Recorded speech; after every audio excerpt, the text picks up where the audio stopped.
Right, and a lot to unpack here because you really do get the sense, and maybe this is unfair, but when it comes to climate, what China says and what China does are two very different things. Yes, the country is a renewables powerhouse, but its latest energy investments are simply not transition ready. This is a country that continues to invest in coal-fired power plants. Actually, it has the most coal-fired power plants in the world. Do you think there is any political will to rein in coal in China, or is energy security and supply still outweighing the need to address the climate challenge there?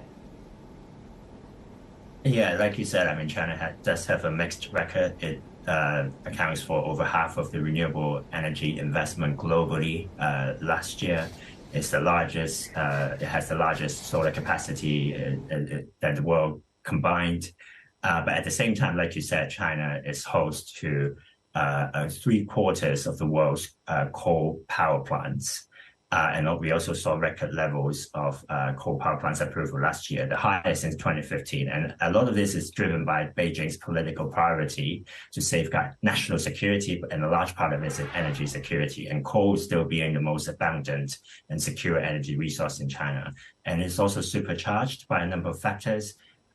Beijing's response to the volatility in the gas power market caused by Russian invasion of Ukraine, and also extreme weather, as we talked about this earlier, causing a surge in energy demand and also shortfall in hydroelectricity, which they have to make up by coal. So as a result, despite being a front runner in renewable energy globally on many fronts, it remains politically challenging for China to rein in coal power more quickly at this stage, which is going to be on the agenda of these talks today. Yes, and Beijing obviously doesn't want its hand forced by the US. You mentioned coal, we've mentioned methane. What are you expecting in terms of discussions around other sort of, as I mentioned, awkward subjects, touchy ones, you could say, solar tariffs and batteries?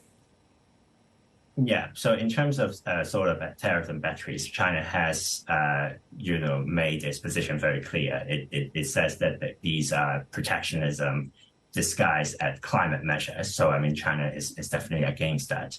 And then the other contentious issue that they're going to touch upon is the issues of climate finance and kind of what's China's role in contributing to the pot of UN climate funds that will be supporting developing countries in transitioning to the future.